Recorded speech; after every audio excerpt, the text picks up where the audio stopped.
Welcome to Last Laugh 04, Norm Macdonald.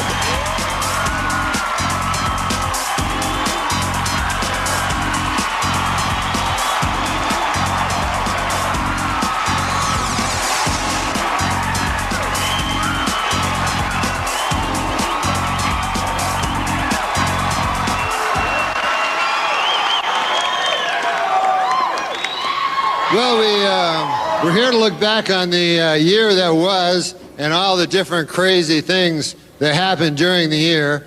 And I didn't catch a lot of it. So, of course, we all know that there's an election. You know?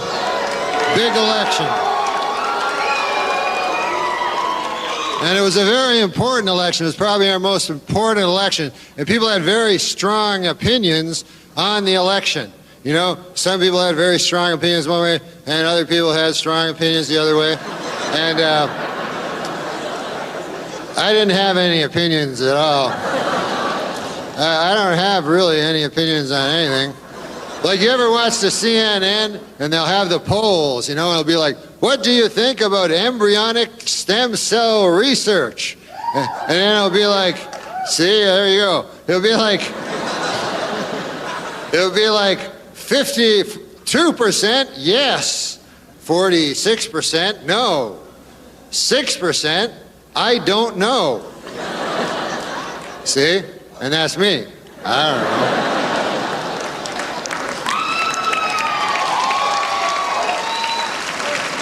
So I phone up the CNN, you know, and I go, hey, listen, is this the TV?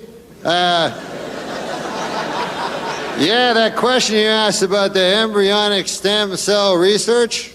I don't know. But no, you know, I admire people who have strong opinions, you know, like Linda Rodstad, she did that thing, you know, where she got up and sang and everything, and then she started talking. And then people were going, God damn, I thought she was supposed to sing. And she just kept talking, and finally they were like, come on, man, sing those only 2 songs we ever heard you sing. We're trying to... $45 ticket I'm holding here. And, you know, celebrities have, they can speak up, you know, they're smart, you know, some of them, most of them are dumb, but some of them... Because I meet celebrities. I'm a celebrity, and so I meet celebrities, and I know as soon as I shake their hand, I know, hey, there's a dumb guy. You know, because I'm a dumb guy myself, and I got that. You know how gay guys have the gaydar? I'm like that with dumb people. I'm like, hey, how's it going? Hey, I could have a conversation with you, man.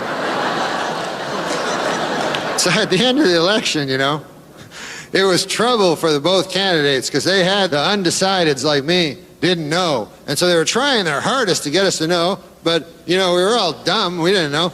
And then they decided to go with commercials where they just have some animals in them, you know? Like I remember one, it was a bunch of wolves, you know, and then the narrator, he goes, hey, do you want a bunch of wolves to eat you? You're like, damn, no, that's the last thing I want. And then the other character, he came out with his own, because the wolf thing was working good, and so his was, he goes, would you rather be a ostrich or a eagle? And you're like, that's a tough one there. And the guy's like, you'd rather be an eagle, you retard? I would, yes, because then the wolf can't jump up as high enough to catch you. So you're like, all right. I'll tell you what I do like in the news, the big murder trials, you know, because I can follow that, you know.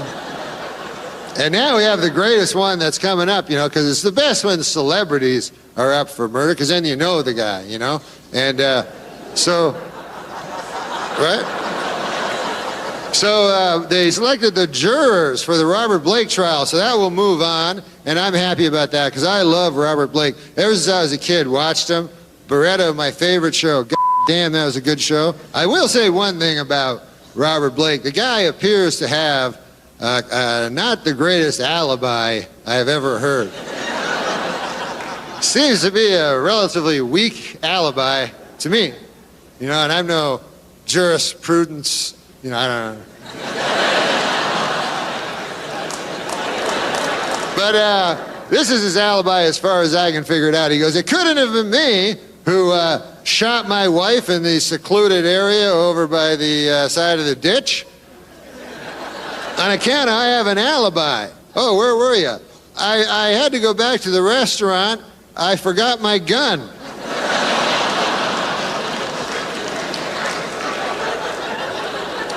Then I got my gun. I went back to where my wife is, and goddamn, somebody shot her.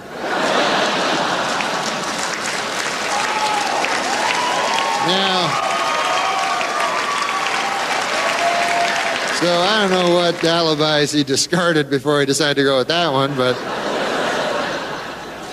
See, this is the thing with celebrity trials, you know, is that it really gets the country all worked up. Because the last celebrity murder, of course, we had was the O.J. Simpson murder. And what happened there is O.J. Simpson was acquitted of murder, you know. And then all the black people thought that O.J. was innocent. And all the white people thought that O.J. was guilty. So what happened was it created a racial divide in the country. I read that in a magazine. It created a... But what that means is, of course, the races were divided, you know? And that's no good, you know? So I was figuring, maybe, what do you think of this? Maybe we let Robert Blake off and call it even. And then...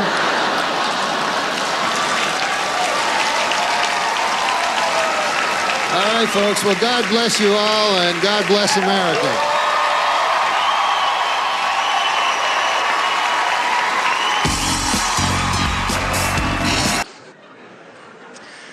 My parents were teachers, which is a noble profession, everyone says.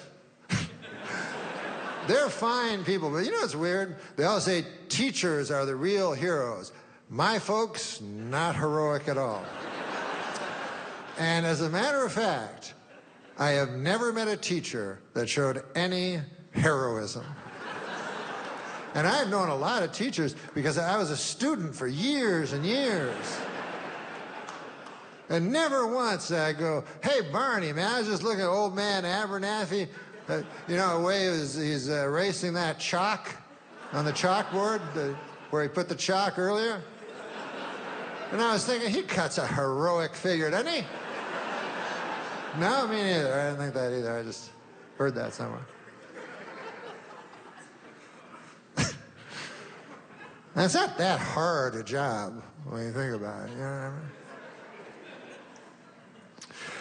Like, it's a pretty good job. If you have a job where you go to work, like grade 3, you go to work, and you're 50 times bigger than everybody else that you work with, that's a pretty good job. Plus, they do all the work.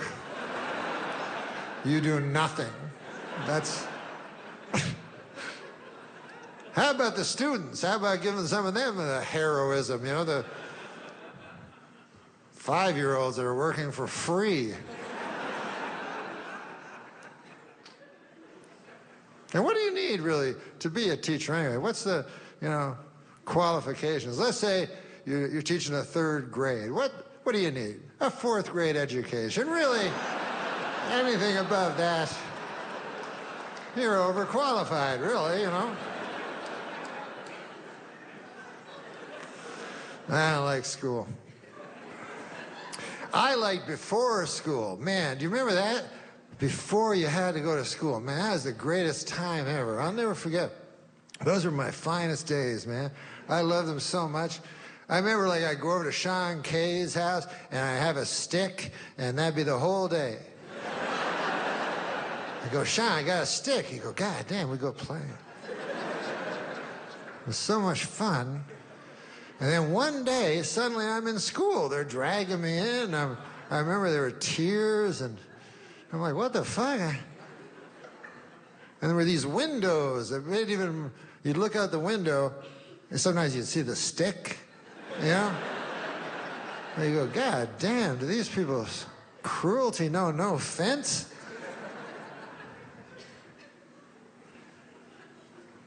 Nowadays, you know, they have the ADD and stuff like that. If a kid's in class, he's like, hey, I'd like to go out. They go, we're going to drug you. And then you won't want to get out and run around in the grass and have fun with the stick. You'll be fine. You'll be good. But anyways, I'm old now, you know. I was young. Now I'm old.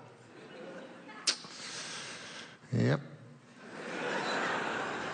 I learned some things in school. But now that I'm old, things scare me, you know, and I think it's the media does. Like, they go, North Korea, you know, and I don't know, it kind of scares. It doesn't scare me that much, but it's supposed to scare you. But, like, are you really scared? Have you ever woken up, go, ah, and your wife's like, what's the matter, honey? North Korea. A little tiny country way the fuck over somewhere. I'm scared, honey, I'm scared. I'll tell you, Iraq doesn't scare me, North Korea, none of those countries scare me. There's only one country, really, that scares me in the whole country, or in the whole, what do you call that's bigger than a country but less than a galaxy?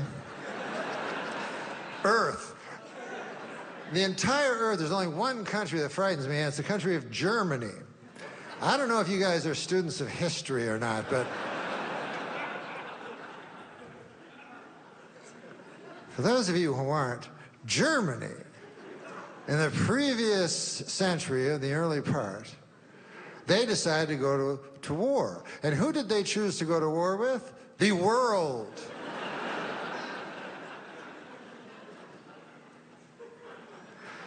So you'd think that would last about 5 seconds and the world would fucking win, and, you know, that'd be that. But I think it was actually close. And then, I don't know how that worked, but then 30 years pass, and Germany decides to go to war again. And once again, they choose as their foe the world. And now, this time, they really almost win. So at this point, you would think the world would go, okay, Germany, you're fucking not a country anymore. All right? The fuck? You're not a country because you keep going to war with the world. And no one does. What do you think you are, Mars? Think you're Mars or something?